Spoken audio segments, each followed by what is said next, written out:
Oh man, it's been a long day. Tiring day. Let's see what's up in the world. Oh, give me something good here. What? What?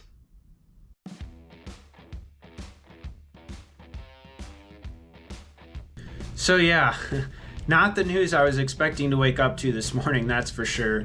I've been hard at work on this Hurricane Milton video, but I have to take some time to address this because this is pretty significant. I mean, we haven't had a confirmed official EF5 tornado since May 20th, 2013, Moore, Oklahoma, EF5. That was 12 years and 1 month before Enderlin. All right, so brand new paper just came out last year called Estimating Wind Speeds in Tornadoes Using Debris Trajectories of Large Compact Objects, i.e. we're using physics here, guys. Basically saying how strong of wind do you need to lift something that's small, relatively, and extremely dense or massive. Think like a bowling ball, except like a lot bigger.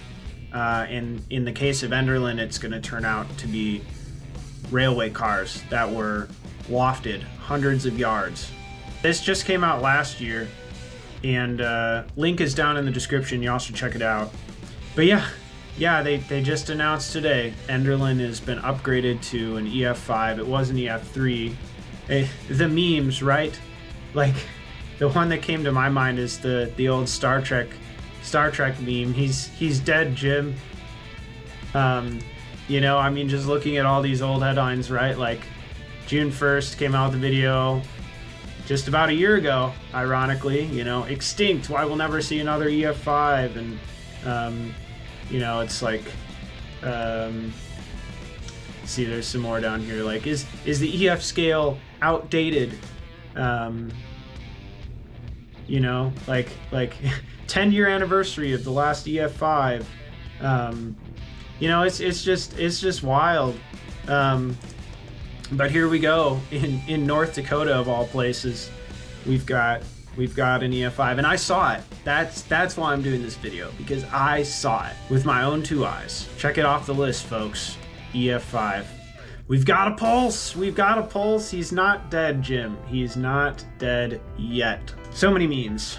All right. Well, let's take a look. So we're on the NOAA Damage Assessment Toolkit. Again, link in the description.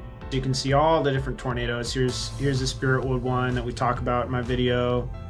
But you can see these little damage indicators. These are the actual instances of damage. And we'll skip to the good stuff. So there's pictures, right? That's what we care about. All right, here you go. So this is from Aaron Rigsby, and this is the EF5 damage indicator per this paper. So you can see that these train cars were just tipped over by the wind. So wind loading, right? You've got a large flat object and you have wind blowing this way, and you can compute the force from the wind on this surface. If you know the surface area and you know the wind speed, you can calculate the pressure, the stagnation pressure. So the pressure of the wind that comes here and now it has to stop because it hits this immovable object. It comes to a standstill. And if you sum the pressures over all of that area, you get the wind load force blowing on this thing. And if you know, like think of these things tipping over right over here, you can get, the wind blowing on it with enough force could tip it over. But then you look at these guys. Let's see, can I zoom? Is that possible? Yes. So these guys, you'll notice that, obviously these guys tipped over, but these guys didn't. This one looks like it might have rolled. You can kind of see how the tracks are on, or the carriages are on this side now instead of on this side. But look at these. See, these like fell off. But you'll notice too that there isn't really any indication here of any drag marks. There's no obvious signs that these things were dragged. So the inference then would be that they were lofted, that they literally left the tracks, left the air, and were deposited here. Now this one, I believe, from the understanding, is not necessarily an EF5 rating, this particular car, because I think the paper says somewhere in there it's like 50 meters or something. It's like if an object of this type is lofted that far, it's pretty much always an indicator of wind speeds of that high. But you can see here too just how massive these cars were. So you see all this? This is grain. These are fully loaded grain cars. Wonder how much that weighs. Okay, let's see. All right.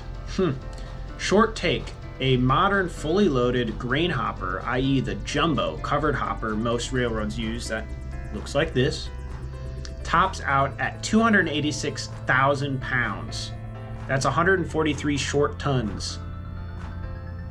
Empty, they're like 65,000 pounds. So this is one heavy mother. These things. And this thing was lifted. But this guy was at least rolled, although there's no real signs here that it was rolled. There's no scuff marks. This thing would leave some pretty big gouges in this dirt here. But it didn't. But these guys, different story.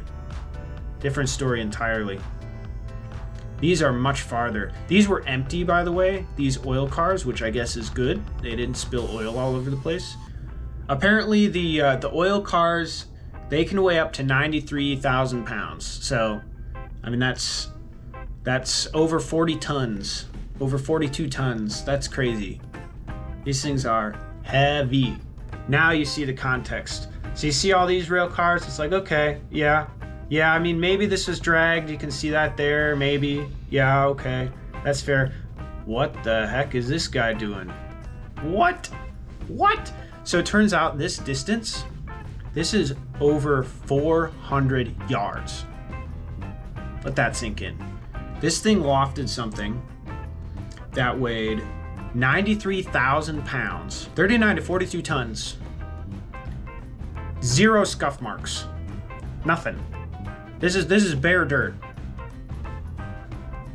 The car touching this even once would leave some pretty significant marks. Nothing. That's the EF5 damage indicator, guys, right there. It's really interesting too here. You can kind of see where the core of the tornado was, because these other cars, these are chipped over and these ones are not. This was a mile-wide tornado, by the way.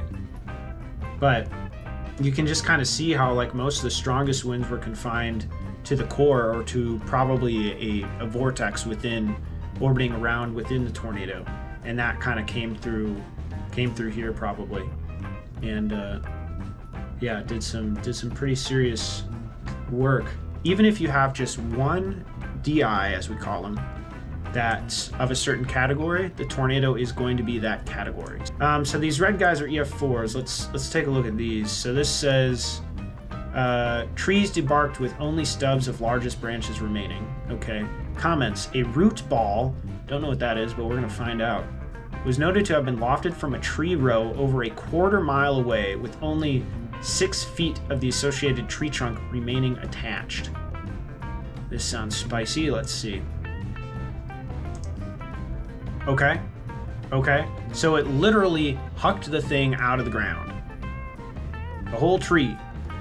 And these aren't pine trees, by the way. Pine trees have really shallow roots. Like, if you get any rain at all and a wind comes along, knocks them over like dominoes. This is a hardwood tree. This is, I don't know trees. I'm not gonna speculate. My dad would know, but I'm not my dad.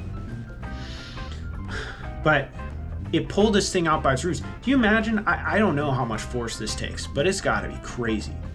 I mean, like, you just go out into your yard and just try pulling a weed with your bare hand. And now imagine pulling a tree. And the tornado doesn't grab the tree. It doesn't have a hand. It's wind. How does wind do that? But yeah, as Ted Fujita would say, unbelievable phenomena will occur in F5 or EF5 tornadoes. And here you go. I mean, that's pretty hard to believe. And what did it say? It pulled this thing out took the tree down to only 6 feet left and lofted it how far? A quarter mile. Okay, okay. So that's not even an F5. That's not even EF5 rating. That's an EF4. So apparently someone did the math somewhere about how to pull it out. Of course, these kind of anytime you do with soil, people are always like, oh, these tornadoes should have been rated higher because of ground scouring or whatever. Like, soil conditions matter, folks. And that's just, you just don't know between, you know, I mean, there's a huge difference between like the clays of Oklahoma and like the beautiful loamy soil of the upper Midwest, you know, or like, has it been raining a lot or has it been really dry? Is there a lot of vegetation in the soil or is it really barren? That's all gonna go into if there's ground scouring, or in this case, how easy is it to pull a tree out of the ground? Now, I mean, I think it's pretty dang hard to pull a tree, and let's see, how much do the scientists say? Let's see. Science as we know it says to pull the ball root out of a tree. Do they give us the actual one? Here we go. 167 miles an hour. That's apparently as strong as the wind needs to blow to pull a tree out by its roots. Okay? That's pretty cool. Learned something today. Let's try this one. Okay, this is another one, 167. Just for kicks and goggles, let's see the picture again. Okay. Tree damage near Maple River. Debarking and sandpapering. Okay. So these are not dead, well, they're dead now. These were not dead trees, they were live trees. But they look like dead trees now because it took all the branches off and sanded it down to just the wood. It took all the bark off. Just the wind-driven sand and grit literally just sandblasted these trees. Yeah, and the crazy thing too is we drove right through Enderlin. We drove, I think we were coming down this road, 38. Gosh. Golly. Yeah, because I remember seeing like, oh, you can see Enderlin over there. And then we must have grabbed this road, come down through here, and we posted up. We were like down here-ish. Well, you can't see that. We were down here-ish. But we drove right through. We drove really, wow. We were within probably a mile of where these EF5 DIs were. We drove probably right through where the EF4 ones were. That's crazy. That's crazy. Let's check it out. Tornado player too, dude. It's gonna be so visible.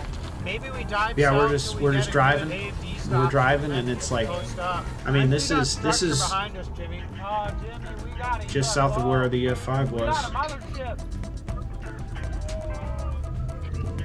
Yeah, we do. I'm gonna take some pictures. Yeah, this thing might be producing, Jimmy. Here we go. Yeah, look at that. Look at that. That's the tornado, folks. That's what we've been talking about right there. Crazy, crazy.